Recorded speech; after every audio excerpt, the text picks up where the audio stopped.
فاطمہ 27 سال کی ایک عام سی لڑکی تھی۔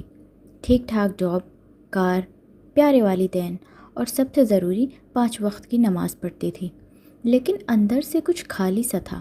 جب بھی وہ نماز میں کھڑی ہوتی اس کا دل خالی لگتا، جیسے صرف فزیکل ایکشنز کر رہی ہو۔ اسے وہ حدیث یاد آنے لگی جب ہمارے نبی صلی اللہ علیہ وسلم نے فرمایا کہ قیامت کے دن سب سے پہلے جس چیز کا حساب ہوگا وہ نماز ہے۔ وہ تو نماز پڑھ رہی تھی، تو پھر ایسا خالی کیوں فیل ہوتا تھا؟ دن فاطمہ اپنی خالہ کے گھر دعوت پر گئی۔ وہاں پر عصر کا وقت ہوا، سب نے نماز پڑھی۔ فاطمہ نماز پڑھنے کے بعد جانماز پر ہی بیٹھ گئی اور اپنے خیالوں میں گم ہو گئی۔ یہ دیکھتے ہی فاطمہ کی خالہ اس کے پاس آئیں اور انہوں نے کہا، فاطمہ تم پریشان لگ رہی ہو۔ فاطمہ نے تھوڑا رکا اور پھر خالہ کو جواب دیا کہ خالہ، میں نماز پڑھتی ہوں، وقت پر پڑھتی ہوں، ڈیلی پڑھتی ہوں، 5 وقت کی پڑھتی ہوں، لیکن پتہ نہیں کیوں مجھے کچھ فیل ہی نہیں ہوتا۔ دل بالکل خالی سا لگتا ہے، جیسے صرف اٹھنا، رکنا، کھڑے ہونا، سجدہ کرنا، صرف یہی نماز ہو۔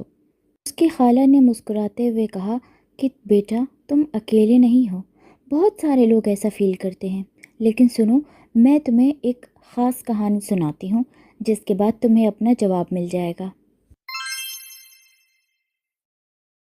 فاطمہ کی خالہ نے کہانی سنانا شروع کیا۔ انہوں نے بتایا کہ بہت سال پہلے میں ایک مسجد میں قرآن کی کلاس کرنے جاتی تھی، اور وہاں پر مجھے ایک عورت ملی جو کہ میرے ہی ساتھ قرآن کی کلاس کرنے آیا کرتی تھی۔ وہ کافی سادی عورت تھی، زیادہ پڑھی لکھی نہیں تھی۔ میں اسے دیکھتی تھی کہ جب بھی وہ نماز پڑھتی تھی تو اکثر رویا کرتی تھی۔ ایک دن میں نے اس سے سوال کر ہی لیا کہ بتاؤ نماز میں کیا سوچتی ہو کہ رونے لگتی ہو؟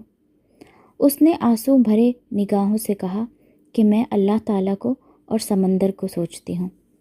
میں حیران ہو گئی، سمندر؟ میں نے اس سے کہا اس کا مطلب کیا ہے؟ اس عورت نے فاطمہ کی خالہ سے کہا کہ فرض کرو کہ تم کسی ناؤ میں اکیلی ہو اور وہ ناؤ کالی رات میں سمندر کے طوفانوں کے بیچ گوتے کھا رہی ہے۔ اس ڈراؤنی سچویشن میں تمہاری کیا حالت ہوگی؟ اس ڈر کے ماحول میں کیا تم اللہ کی مدد کے علاوہ کچھ اور سوچ سکتی ہو؟ نہیں نا؟ تو بس نماز پڑھتے وقت میں ایسا ہی سمجھتی ہوں کہ میں اس اندھیری اور طوفانی دنیا میں پھنسی ہوں اور نماز میری نجات کا ذریعہ ہے۔ فاطمہ کی خالہ نے کہا کہ یہ سن کر میں ہل گئی۔ نہ ان کے پاس کوئی اسلامک ڈگری تھی، نہ عربی جانتی تھی، اور نہ ہی بہت زیادہ ذہنی اور ایجوکیٹڈ انسان تھی، لیکن اتنی ہائیلی انٹلیکچوئل بات انہوں نے مجھے بتائی کہ میں حیران رہ گئی۔ فاطمہ کی خالہ کی کہانی سن کر فاطمہ کی آنکھوں میں آنسو آ گئے، اور فاطمہ نے کہا کہ اب بس بہت ہو گیا خالہ، اب میں اپنی نماز کو ضائع نہیں ہونے دوں گی۔ آپ مجھے بتائیں سٹیپ بائی سٹیپ کہ مجھے کیا کرنا ہوگا جس سے نماز میں میرا دل لگے۔ فاطمہ کی خالہ نے فاطمہ کو 5 سمپل ٹپس دیے۔ پہلا، نماز سے پہلے خود کو پریپیئر کرو۔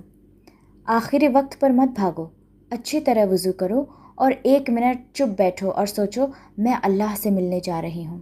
دوسرا، جو پڑھ رہی ہو اس کا مطلب سمجھو، ہر لفظ کا مطلب سیکھو۔ جب الحمدللہ رب العالمین بولو تو اسے فیل کرو کہ تم اللہ کا شکریہ ادا کر رہی ہو۔ تیسرا، ہر وقت وہی صورتیں مت ریپیٹ کرتی رہو، چھوٹی چھوٹی الگ الگ صورتیں یاد کرو تاکہ نماز آٹومیٹک نہ لگے۔